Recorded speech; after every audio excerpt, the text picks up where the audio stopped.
Dear student, today we will talk about a short summary of the play Loyalties. This is one of the first plays which clearly and honestly mentions about anti-Semitism. This was Goldsworthy's first commercial success in the theatre when theatre was his 12th play. The play opens with an alarm. There has been a theft of £1,000 in one of the rooms in the Meldon Court. The Meldon Court is the country house of Charles and Lady Adela Windsor. The guests in Meldon Court include Ferdinand de Lewis, a young rich Jew, General Canning, a racing oracle, Margaret Ohm, a society girl, Ronald Dempsey, a young retired army captain, and DSO, and his wife Mabel. Before the play begins, we are told some important things about the affairs of these people. We will talk about the affairs of these people.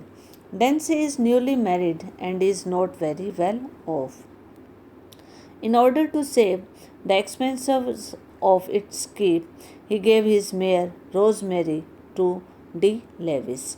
D. Lewis, having tried her rather highly, has sold her to a bookmaker for £1,000. Very naturally, Dempsey, the real owner, the mare, bears a grudge against D. Lewis. It is more pinching to Dempsey because he is in financial difficulties while D. Lewis is very rich. He won 2 horse races on the very day when the action of the play begins.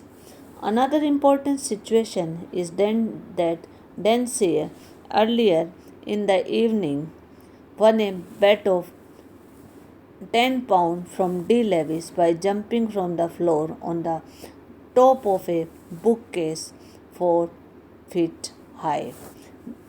Dempsey had made this high jump successfully. It is now appears that D. Lewis lost £1,000 and the amount received for Rosemary between 11:15 and 11:30 when he was in the bathroom. It is also clear that someone must have entered the bedroom and taken the money from beneath the pillow.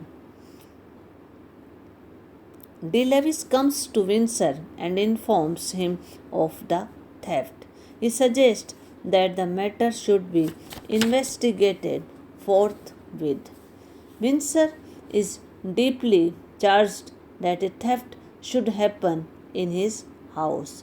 D. Lewis suspects Captain Dempsey of having stolen the money.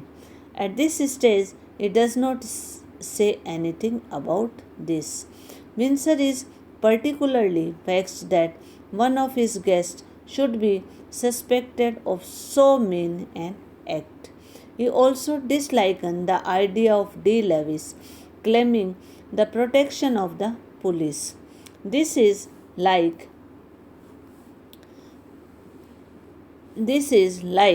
treating the Meldon Court as if it were a hotel. He thinks D. Lewis is a young bounder. Even the color of his dressing gown shows that. Though he is tolerated in society because of his money, he is, after all, a damned Jew. His father was a mean fellow who sold carpets in the city.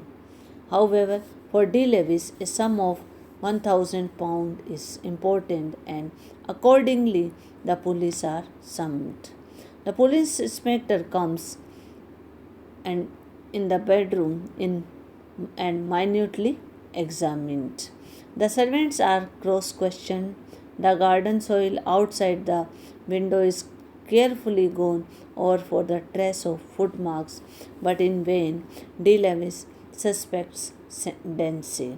The creepers on the bedroom windows have been disturbed. D. Lewis is convinced that the Dancy took the long jump of 7 feet during heavy rains from one balcony to another. It is not a surprising deed for the young man after his leap on the bookcase earlier in the evening. Kenneth and Windsor are indignant at suggestion. They have known Dancy from boyhood. He is an officer, a gentleman, a member of their set, and therefore above suspicion. Dancy himself is called in. He indignantly denies the charge.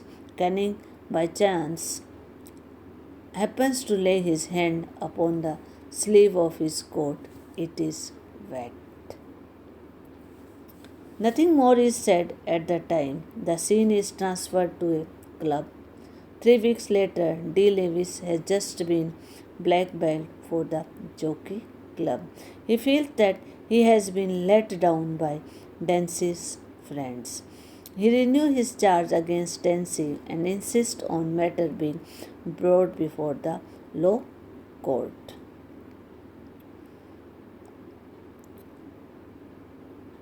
Messrs. Twitter and Graviter, solicitors, accordingly take up the case in Dancy's defense. While the case is being tried, the missing banknotes are traced through their numbers. They were sent by Dancy to Riccardo's, an Italian wine merchant, to a debt of honor in which Riccardo's daughter was concerned. Twitson tells Dancy he must give up at the defense. He also tells Dancy that the better course for him is to leave the country and throw himself into the war than raging in Morocco. The most difficult part of Dancy's ordeal, however, is still to come. Dancy has to face his wife. What will she say when he makes his confession to her and she realizes that the man she admires so much has not only stolen £1,000 but has spent the money in trying to hush up a love affair she had before his marriage? She is about to shield him from a police inspector and aid his departure to Morocco.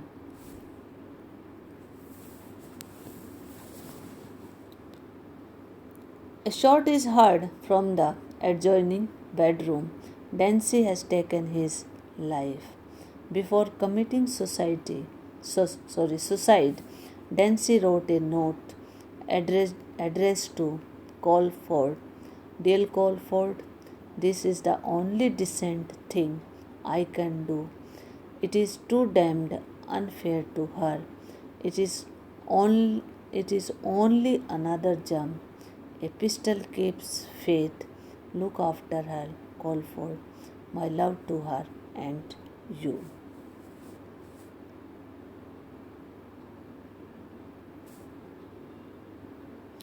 So, in this drama, narrator talked about prejudice of society against the Jews.